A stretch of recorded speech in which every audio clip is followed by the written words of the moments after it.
ನಾವು ಚರ್ಚೆಗೆ ಇದ್ದಾರೆ. ಮುಖ್ಯಮಂತ್ರಿಗಳು ಹೇಳಿದ್ದಾರೆ ನಾವು ಚರ್ಚೆಗೆ ತಡೆ ಮಾಡಲ್ಲ, ನಾವು ಚರ್ಚೆಗೆ ಅವಕಾಶ ಪ್ರತಿಪಕ್ಷ ನಾಯಕರೇ, ಆ ಭರವಸೆ ಮೇರೆಗೆ, ನಿಮ್ಮ ಭರವಸೆ ಮೇರೆಗೆ, ಮುಖ್ಯಮಂತ್ರಿ ಮತ್ತು ಉಪಮುಖ್ಯಮಂತ್ರಿ ಭರವಸೆ ಮೇರೆಗೆ ನಾನು ಈ ಪ್ರಶ್ನೋತ್ತರ ಆದ ತಕ್ಷಣ ನಮಗೆ ನಿಲುವಳಿಗೆ ಅವಕಾಶ ಮಾಡ್ತೀನಿ. ಪ್ರತಿಪಕ್ಷ ನಾಯಕರ ಮಿತ್ರರೇ, ನಾನಿರುವುದೇ ನಿಮಗಾಗಿ. ಈಗ ಪ್ರಶ್ನೆ ಸ್ಟಾರ್ಟ್ ಆಗಲಿ, ಪ್ರಶ್ನೆ ಸ್ಟಾರ್ಟ್ ಆಗಲಿ. ನಾನಿರುವುದೇ ನಿಮಗಾಗಿ. ಕಾನೂನು ರೀತಿಯ ಚರ್ಚೆಗೆ ಅವಕಾಶ ಇಲ್ಲ. ಅಡ್ಜರ್ನ್ಮೆಂಟ್ ಮೋಷನ್ ಕೊಡಕ್ ಬರಲ್ಲ. ಬಿಕಾಸ್ ಈಗಾಗಲೇ ನಾವು SIT ತಯಾರು ಮಾಡಿದ್ದೀವಿ. ಸುಮಾರು 3/4 ಭಾಗದಷ್ಟು ತನಿಖೆ ಮುಗಿದಿದೆ. ಈ ಹಂತದಲ್ಲಿ ಚರ್ಚೆ ಮಾಡಬೇಕು ಕಾನೂನು ರೀತಿ ಬರಲ್ಲ. ಈ ರಾಜ್ಯದ ಜನರಿಗೆ ಸರಿಯಾದಂತ ಮಾಹಿತಿ ಹೋಗ್ಬೇಕು ಅನ್ನೋ ಕಾರಣಕ್ಕೋಸ್ಕರ ನಾವು ಚರ್ಚೆ ಮಾಡಲಿಕ್ಕೆ ಒಪ್ಕೊಳ್ತೇವೆ. ಆದ್ರೆ ಕ್ವಶನ್ ಅವರ್ ಆದ್ಮೇಲೆ ಚರ್ಚೆ ಮಾಡಲಿ. Question hour Baba Saheb Patil Kittur. ವೀರೈಂದ್ ಹೇಳಪ್ಪ, ವೀರೈಂದ್ ಹೇಳ್ರಿ. ಅರೆಸ್ಟ್ ಆಗಿದ್ದಾರಲ್ಲ ಬಾಬಾ ಸಾಹೇಬ್ ಪಾಟೀಲ್ ಕಿತ್ತೂರ್. ವೀರಯ್ಯನ ಅರೆಸ್ಟ್ ಆಗಿದೆ 2 ಸರಿ MLC ಆಗಿದೆ. ದಯವಿಟ್ಟು ಕೂತ್ಕೊಳ್ಳಿ, ಹೇಳಿ ಅದನ್ನ. ಬಾಬಾ ಸಾಹೇಬ್ ಕಿತ್ತೂರ್. ಅಶ್ವಥ್ ಅವ್ರು ಯಾಕೆ ನಿಲ್ತೀರಿ?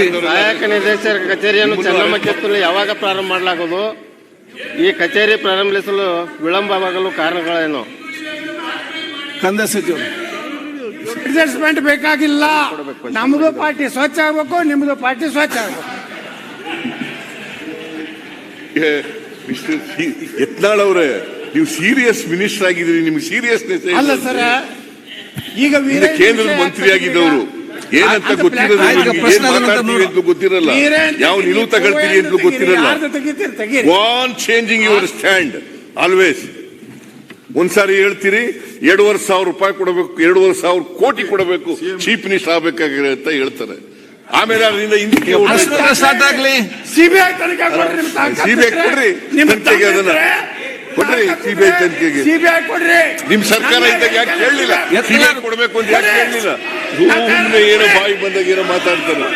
ಮಂತ್ರಿಗಳೆಲ್ಲ ಕೂತ್ಕೊಳ್ಳಿ, ಮಂತ್ರಿ ಅವರೇ ಕೂತ್ಕೊಳ್ಳಿ, ಮಂತ್ರಿ ಅವರೇ ಕೂತ್ಕೊಳ್ಳಿ. ನೀವು ಯಾಕೆ ಟೈಮ್ ವೇಸ್ಟ್ ಮಾಡ್ತೀರಿ? ತಂಗಡಿಗೆ ಅವರೇ, ಸುರೇಶ್ ಮಂತ್ರಿ ಕೂತ್ಕೊಳ್ಳಿ. ನೀವು ಯಾಕೆ ಅದಕ್ಕೆ ಮಹತ್ವ ಕೊಡ್ತೀರಿ? ತಂಗಡಿಗೆ ಅವರೇ, ಯಾಕೆ ಇಂಪಾರ್ಟೆನ್ಸ್ ಕೊಡ್ತೀರಿ? ಸುರೇಶ್ ಯಾವ